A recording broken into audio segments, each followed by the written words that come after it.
April 5, 1945. Tokuyama Bay, southern Japan.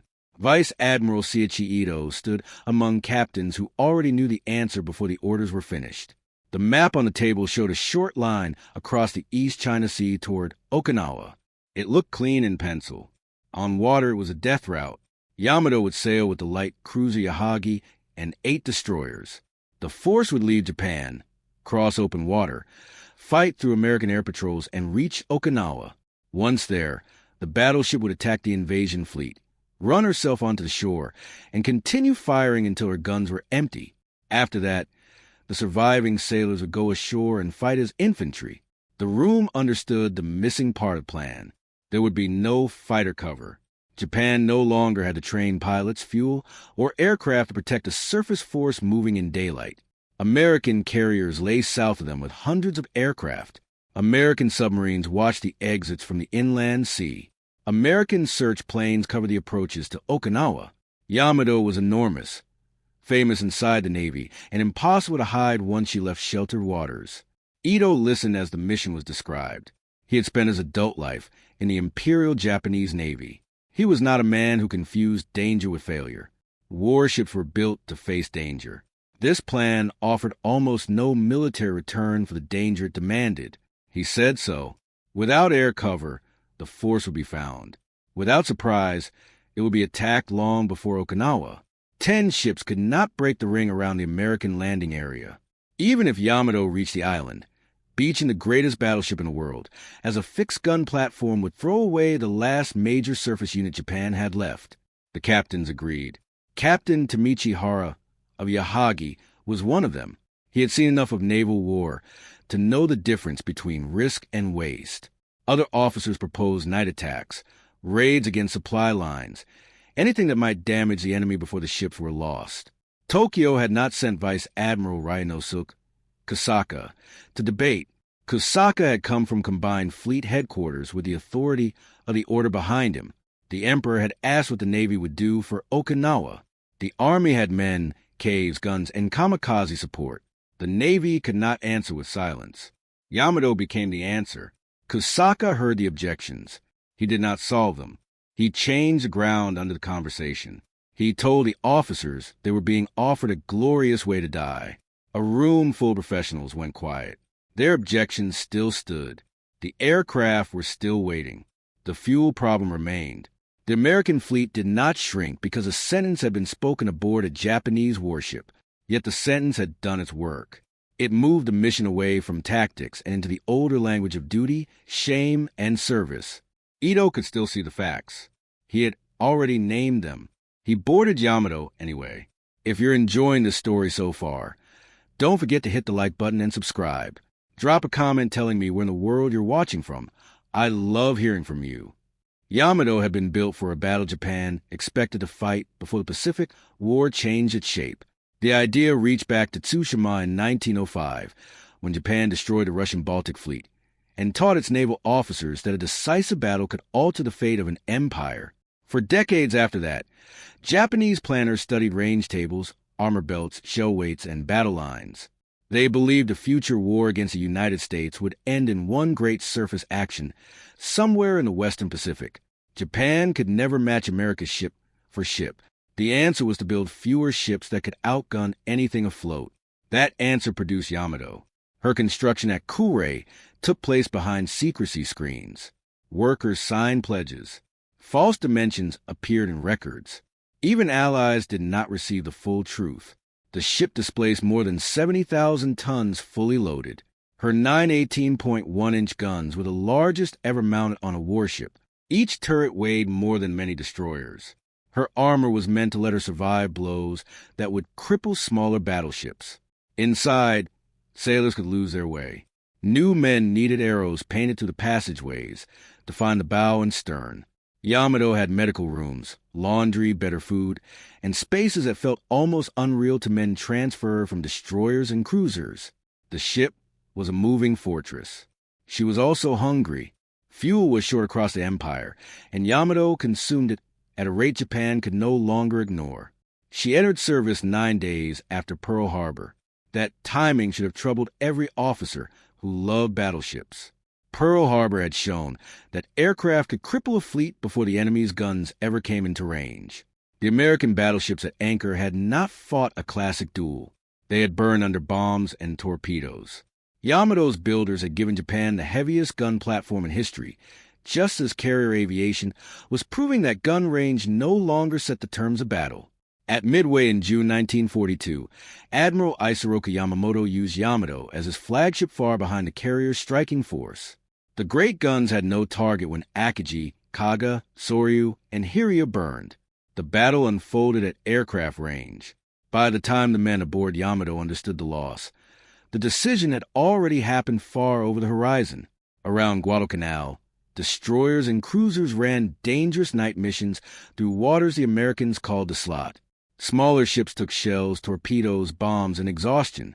Yamato sat at truck for long periods. Some sailors in the fleet called her Hotel Yamato. The nickname carried anger. Men on thin-skinned destroyers were dying while the biggest ship in the Navy stayed protected. In December 1943, USS Skate put a torpedo into Yamato's starboard side. She survived, but the damage sent her back to dock. Again, the ship was absent from the kind of fight she had been designed to decide. At the Philippine Sea in June 1944, Japanese carrier air power was gutted. Yamato was present and still could not bring her main guns to bear in any meaningful way. Aircraft again settled the matter. The ship remained powerful. Nobody who saw her doubted that. The problem was the ocean around her. By 1945, that ocean belonged to radar, submarines, carrier aircraft, and fuel logistics. Yamato carried the weight of an older answer into a war that kept asking a different question. American yards were giving that question a practical answer. Essex-class carriers and smaller escort carriers came out of shipyards in numbers Japan could not match. Pilots trained in pipelines that replaced losses. Radar operators, deck crews, mechanics, ordnance men, and fuel handlers made carrier warfare an industrial routine. Japan had built a ship that could defeat any battleship afloat. America had built a system that could find that ship before it saw anything to shoot. The wound Tokyo carried into April 1945 had a name: Leyte Gulf. In October 1944, Vice Admiral Takeo Kurita led the center force through the sea beyond sea toward the American landings in the Philippines. Yamato and her sister ship Musashi formed part of that force. American carrier aircraft found them. Musashi took bomb after bomb, torpedo after torpedo, until she finally went under.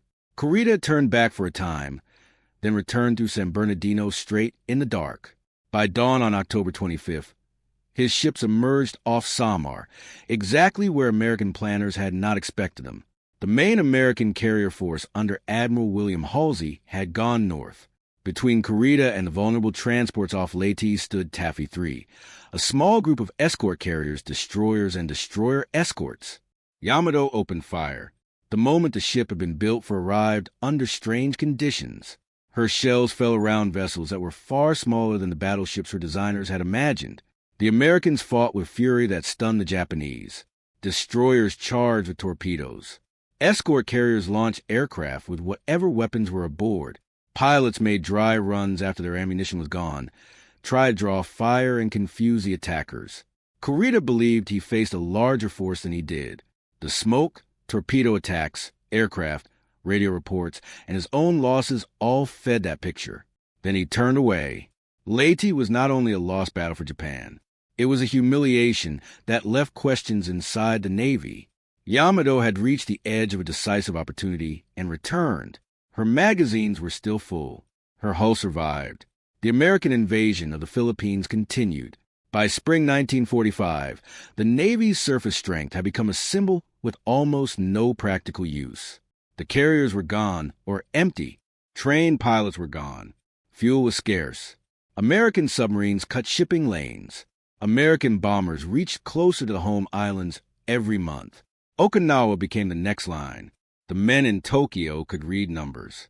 They knew how many ships had been sunk. They knew how many air groups existed only on paper. They knew fuel allocations were being argued over by officers who once thought in terms of fleets. Yet institutions do not always fail by ignorance. Often they fail while knowing the facts and choosing language that hides them. On April 1st, American forces landed there. Okinawa was close enough to Japan to feel like the doorstep. If the Americans held it, they would have airfields, anchorages, and a forward base for the final campaign against the home islands. The Japanese army prepared defense in depth. Caves, artillery, counterattacks, and mass kamikaze missions would bleed the landing force. In Tokyo, Emperor Hirohito listened to the plans. Then he asked what the Navy would do. The honest answer was too hard for the room. The Imperial Japanese Navy, once the pride of the empire, had almost nothing left that could change the battle. The service that opened the war at Pearl Harbor could not stand aside while the Army and the air suicide units carried the last defense of Okinawa. So the Navy made a gesture large enough to hide the emptiness behind it. Operation Tengo would send Yamato south. The plan was wrapped in the language of sacrifice. It was called a Surface Special Attack Mission. In Japanese military usage by 1945, special attack meant death accepted in advance. Pilots understood it. Now sailors would understand it too. The mission had little chance of reaching Okinawa. The men who planned it knew that. The men ordered to execute it knew it better. Yet the shame of doing nothing, the memory of Leyte, and the Emperor's question had narrowed the choices inside Tokyo until the worst option became the only answer the Navy could give.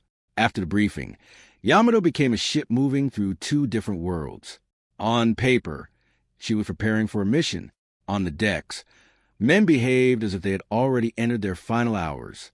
Junior officers and sick crewmen were removed. Cadets from the Naval Academy begged to stay and were sent ashore. Some had only recently arrived aboard, still young enough to believe the Navy might have a future for them. Senior officers understood why they had to go. Japan would need living officers if any Navy existed after the war. The fuel depot received instructions for limited fuel. Local handlers gave more than ordered. They could not cancel the mission. They could add fuel to the tanks. It was a small act, done by men with no power over strategy and full knowledge of what a one-way order meant. Letters filled the night. Some men had already written earlier letters and wrote again because the act gave their hands something to do. Some borrowed paper. Some asked friends to check a family address. A few wrote with jokes they expected their mothers to understand. Others kept their sentences formal because a naval man was supposed to leave clean words behind him. Sailors wrote to parents, wives, children, brothers, and sisters. Some letters tried to sound steady. Some offered thanks. Some avoided saying anything direct because the censors might read them, and because families already knew how to read around silence. A postal bag would leave the ship before Yamato cleared Japan. For many families, that bag would carry the last voice they ever received. In Vice Admiral Ito's cabin, the writing was private. He wrote to his wife, Chitose. He wrote to his children. His son was a naval aviator in Kyushu, part of the same final struggle around Okinawa. Ito could not know how close the family tragedy would become. 10 days after Yamato sank, his son would die in a kamikaze attack. Below decks, the galley opened stores. Food and sake moved through the ship.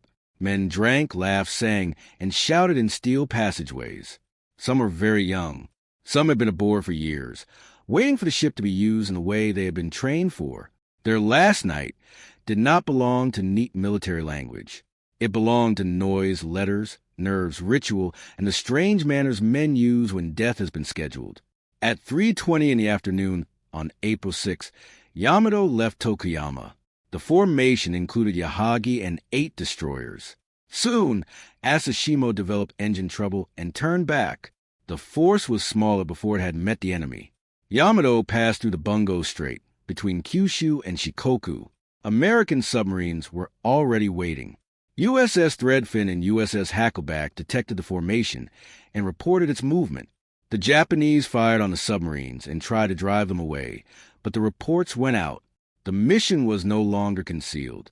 Aboard Yamato, Assistant Radar Officer Mitsuru Yoshida watched the shore fall away. He was young, assigned by the machinery of war to a ship carrying thousands of men toward a battle he had no power to shape. He would survive and later write one of the most important accounts of Yamato's last hours. Many men stayed on deck longer than needed. The coastline had no tactical value at that moment. There was nothing to study. Yet men watched it because it was Japan, because it was home, because every mile south made return less likely. Nobody needed to say that aloud. Through the evening and night, American submarines shadowed and reported.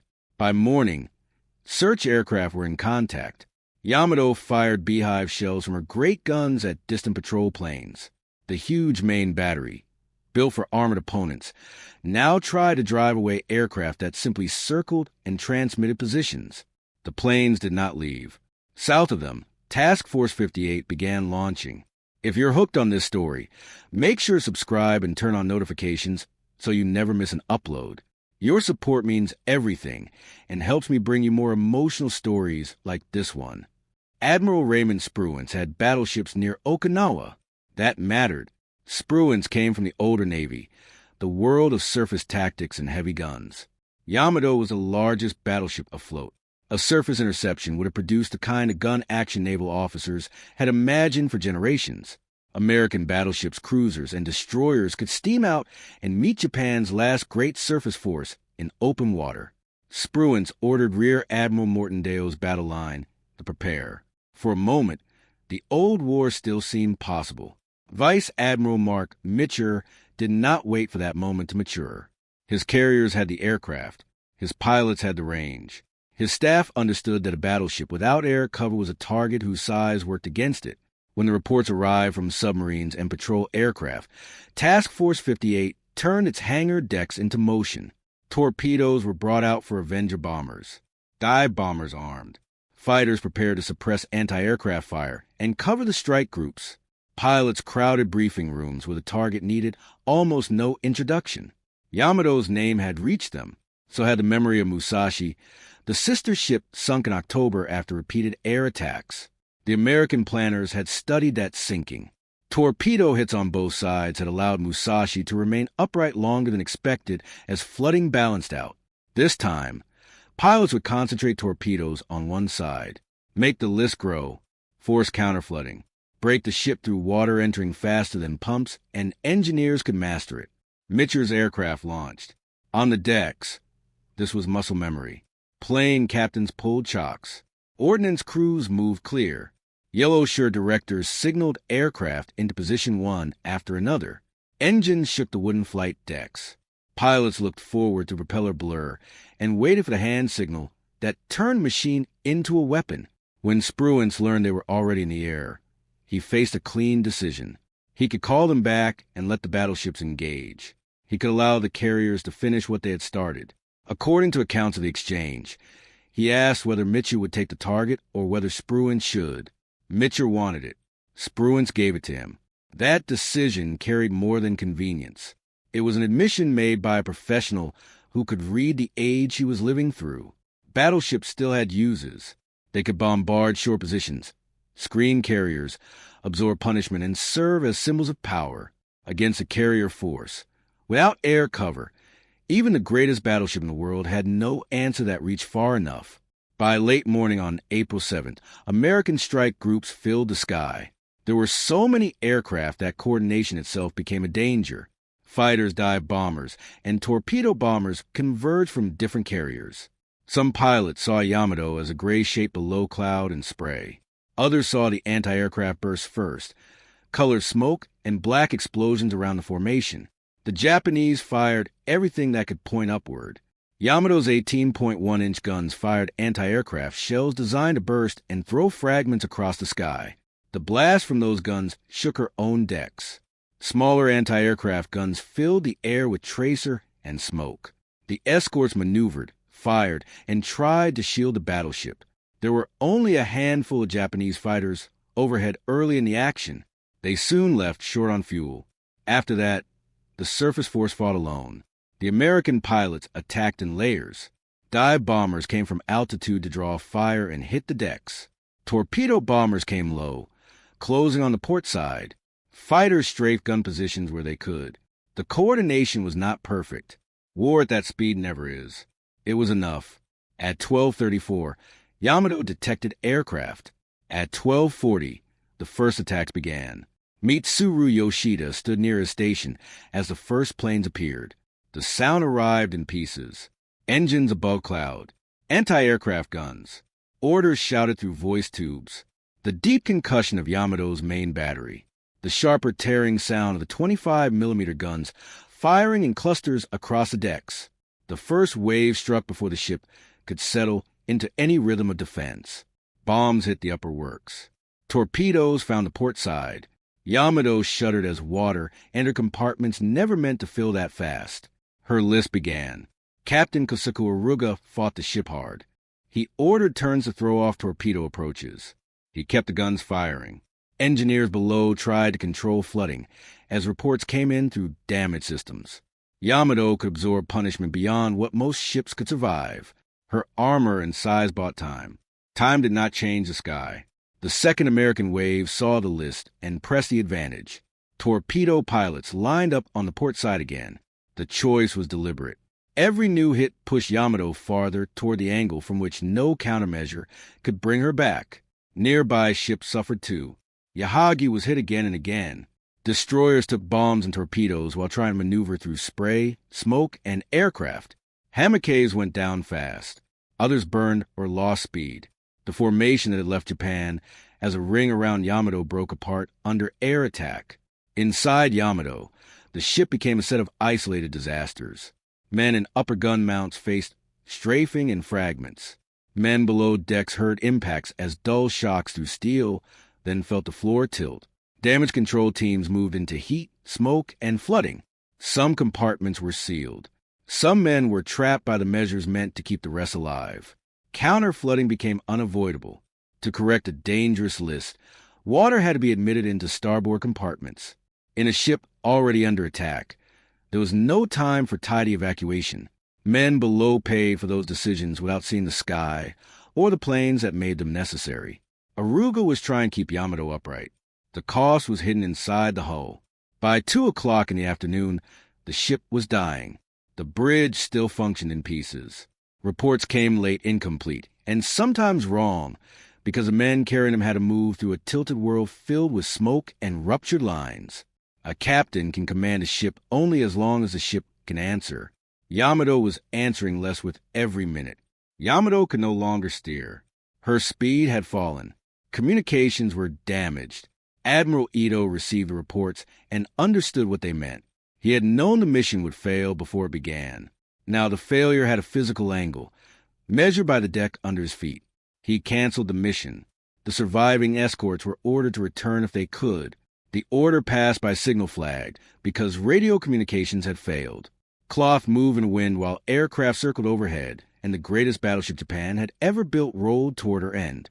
Ito then moved among senior officers on the bridge. He shook hands. The words were few. A man on a sinking flagship does not need a speech to explain the moment. He went to his cabin. Captain Aruga chose to remain with the ship.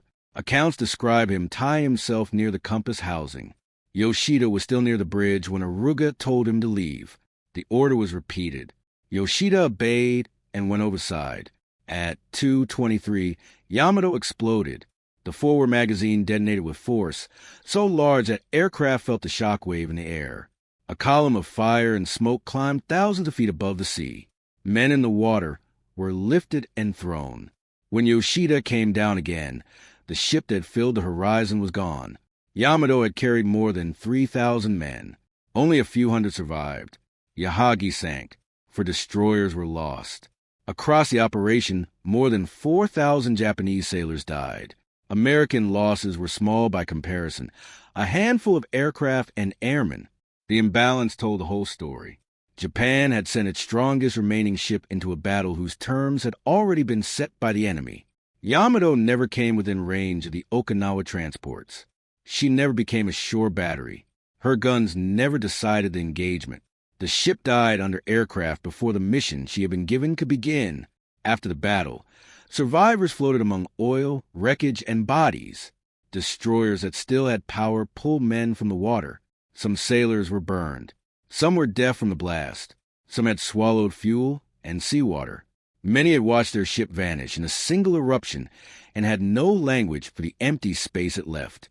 Captain Hara survived the sinking of Yahagi. He later wrote about the mission with a bluntness that did not match Tokyo's ceremonial language. He called it waste. He had been in the room when the captains objected. He had heard Kasaka's sentence. He had commanded one of the ships sent south. His judgment came from the water, not from a memorial speech. Vice Admiral Ito did not return. Neither did Captain Aruga. Neither did most of the men who had written letters the night before sailing. Families received official notices, delayed mail, ashes when they existed, and phrases about honor that could not replace a son at a table or father in a doorway. 10 days after Yamato sank, Ito's son was killed in a kamikaze attack near Okinawa. The same campaign took father and son in different forms of special attack. One at sea in the largest battleship ever built. One in the air among the young pilots Japan was sending into ships because conventional victory had slipped away. Tokyo had wanted Yamato to prove the Navy still had a role. The mission proved something else. It showed that the Imperial Japanese Navy could no longer protect its own symbol. It showed that a fleet without air cover could not survive under American carrier power. It showed that the language of sacrifice could send brave men to sea, while leaving the military facts unchanged. For the United States Navy, April 7 confirmed the answer that had been forming since Pearl Harbor and Midway. Carrier aircraft now decided naval battles at ranges battleship guns could not reach. American battleships remained useful after the war, but the classic surface duel between battle lines had passed into memory. Yamato's end closed that chapter more clearly than any staff paper could have done. The wreck lies hundreds of meters down in the East China Sea, broken in two. Surveys have found the bow, hull sections, turrets, and Imperial chrysanthemum still visible in the dark. The ship that was hidden behind screens at Kure and guarded by secrecy now rests where no secrecy matters. Japan later remembered Yamato in many ways. Some saw a symbol of sacrifice. Some saw a monument to wasted life. Some rebuilt her in fiction as a vessel that could travel beyond Earth and save humanity, giving the defeated ship an ending history never offered.